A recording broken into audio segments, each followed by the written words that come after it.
नमस्कार दोस्तों, आज की क्लास में हम व्यक्तित्व मनोविज्ञान से संबंधित महत्वपूर्ण बहुविकल्पी प्रश्नों की जो श्रृंखला हमने स्टार्ट की है उसका दूसरा पार्ट आज की क्लास में हम पढ़ाने वाले हैं। तो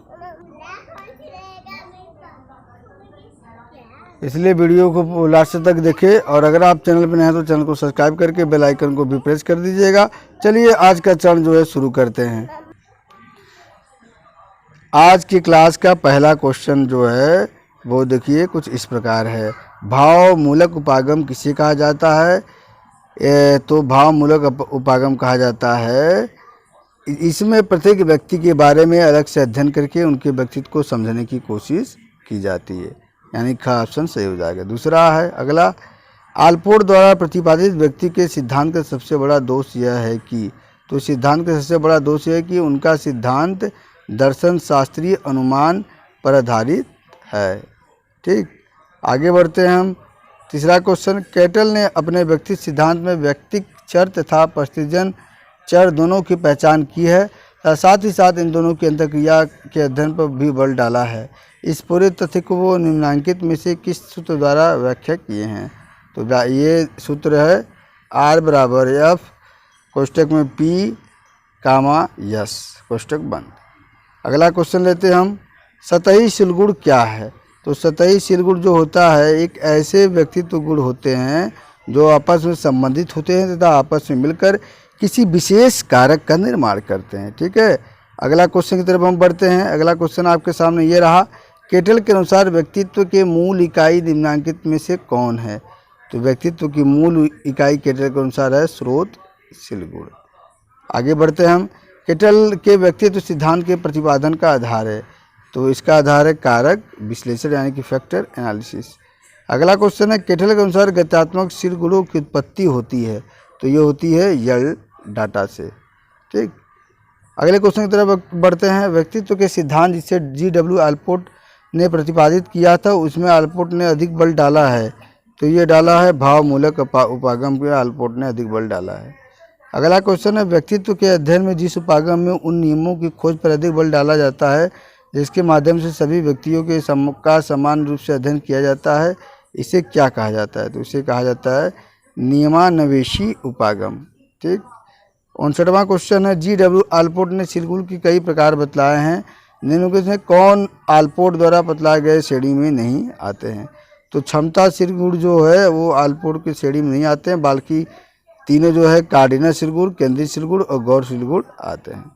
अगला है 60वां, पंडित जवाहरलाल नेहरू के व्यक्तित्व में शांति एवं अहिंसा का विशेष शीलगुण था, उनके इस शीलगुण को कहा जाएगा, तो उनके इस शीलगुण को कहा जाएगा कार्डिनल शीलगुण। अगला क्वेश्चन है, व्यक्तित्व के कुछ ऐसे शीलगुण होते हैं जिसे व्यक्ति अपने आत्मन का महत्वपूर्ण हिस्सा मानता है, तो साथ ही साथ वे विभिन्न शीलगुणों को एक सूत्र में बांध कर भी रखते हैं, इसे आलपोर्ट के अनुसार कहा जाता है, तो इसे कहा जाता है प्रोप्रियम। ठीक, अगला क्वेश्चन है, कार्यात्मक स्वायत्तता का संबंध व्यक्ति के अभिप्रेरण से होता है, मोटिवेशन से। अगला क्वेश्चन है, देखिए ऐसे भी क्वेश्चन पूछता है, प्रथम विश्व युद्ध के समय सैनिकों की सांवेगिकता तथा अन्य शीलगुणों की माप करने के लिए मनोवैज्ञानिकों द्वारा एक विशेष व्यक्तित्व परीक्षण विकसित किया गया जो अधिक लोकप्रिय भी हो पाया। इस परीक्षण का क्या नाम है? तो इस परीक्षण का नाम है वुडवर्थ पर्सनल डाटा शीट, जिसको WPDS शॉर्ट फॉर्म में कहते हैं। अगला है, MMPI के व्यक्तित्व प्रारूप में 550 एकांश है, जबकि उसके समूह प्रारूप में कितने एकांश है? समूह प्रारूप में भी 550 एकांश है। अगला क्वेश्चन है, MMPI द्वारा मूलतः व्यक्तित्व के रोगात्मक शीलगुणों का मापन होता है। MMPI का निर्माण किसने किया था? तो ये किया गया था हाथावे एवं मैकनीले के द्वारा। अगला है, MMPI का पूरा नाम क्या है? ये ऐसे भी क्वेश्चन आते हैं। ठीक है, तो इसका पूरा नाम याद रखिएगा, मिनेसोटा मल्टीफेजिक पर्सनालिटी इन्वेंटरी। अगला है, निम्नलिखित में से कौन सा विमान का मापन MMPI द्वारा नहीं होता है? तो देखिए MMPI द्वारा फोबिया का मापन नहीं होता है, बाकी अल्पोन्माद का मापन होता है, मनोविदलता का मापन होता है और मनोदुर्बलता का मापन होता है।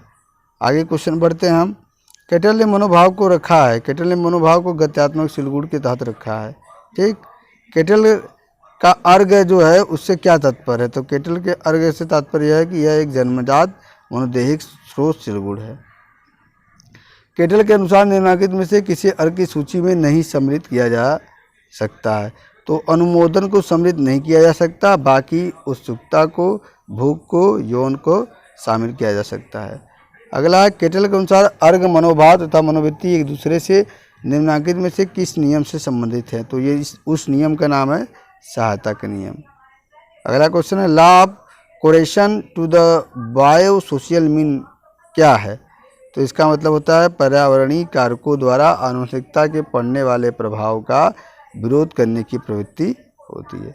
अगला है, केटल ने व्यक्तित्व संबंधी आंकड़ों का कारक विश्लेषण कुछ विशेष प्रविधियों से किया है। निम्नलिखित में से किसे उनके द्वारा बतलाए गए सूची में शामिल नहीं किया जा सकता? तो डी प्रविधि को नहीं शामिल किया जा सकता, बाकी आर प्रविधि, क्यू प्रविधि, पी प्रविधि को शामिल किया जा सकता है। आइजेंक ने व्यक्तित्व के 3 प्रमुख विभागों का वर्णन किया है।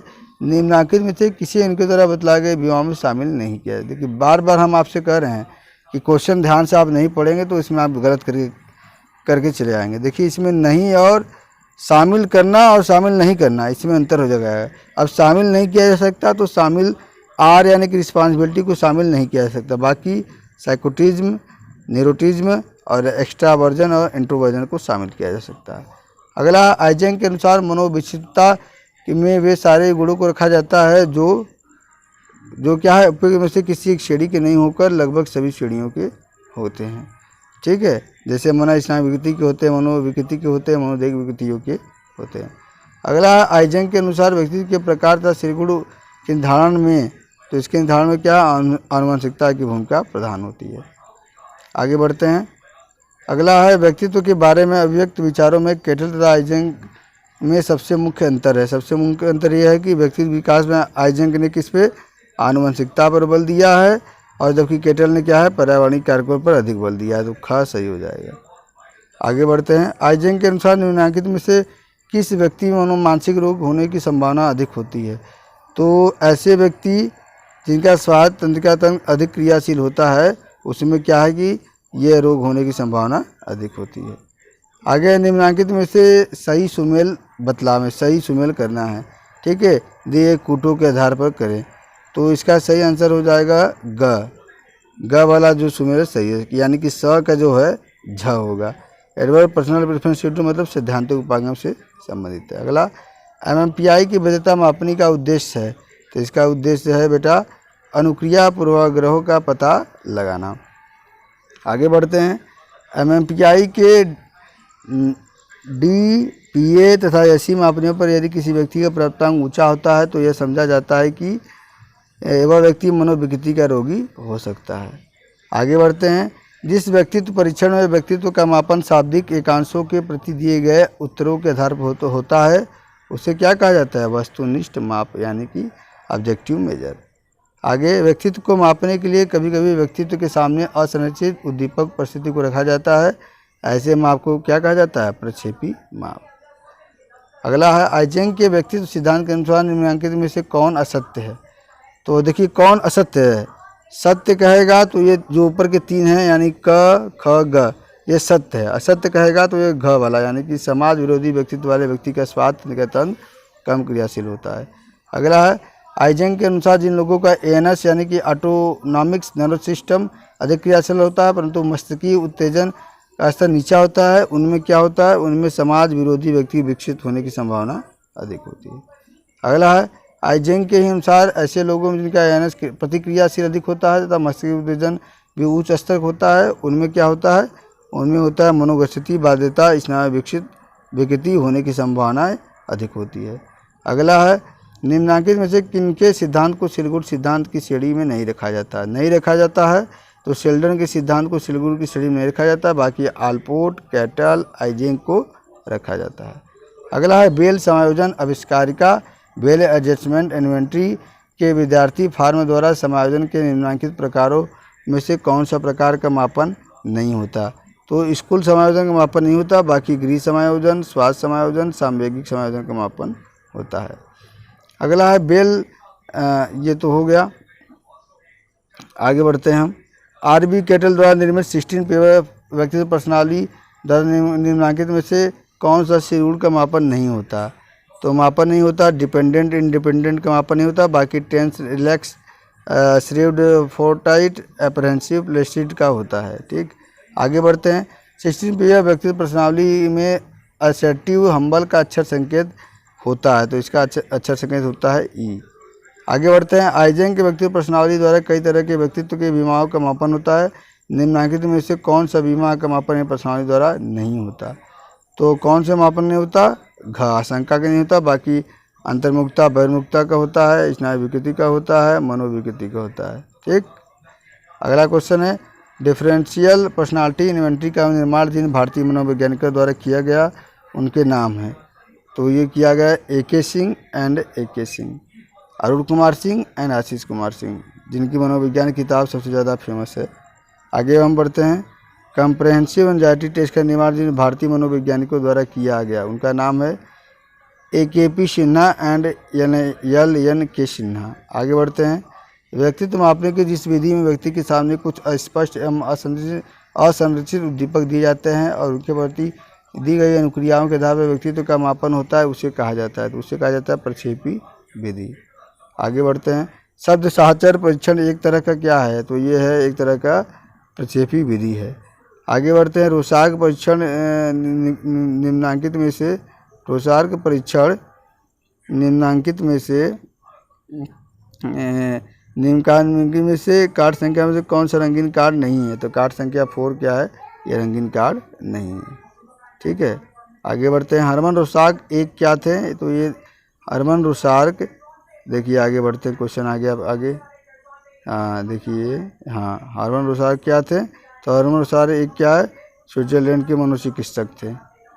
7वां और लास्ट क्वेश्चन आज का इस सीरीज का, जीवन समष्टि लाइफ स्पेस किसे कहते हैं? तो लाइफ स्पेस से तात्पर्य होता है उन सभी तथ्यों का एक संपूर्ण सेट है जो एक समय में व्यक्ति के व्यवहार को प्रभावित करता है। क्या वाला ऑप्शन सही हो जाएगा।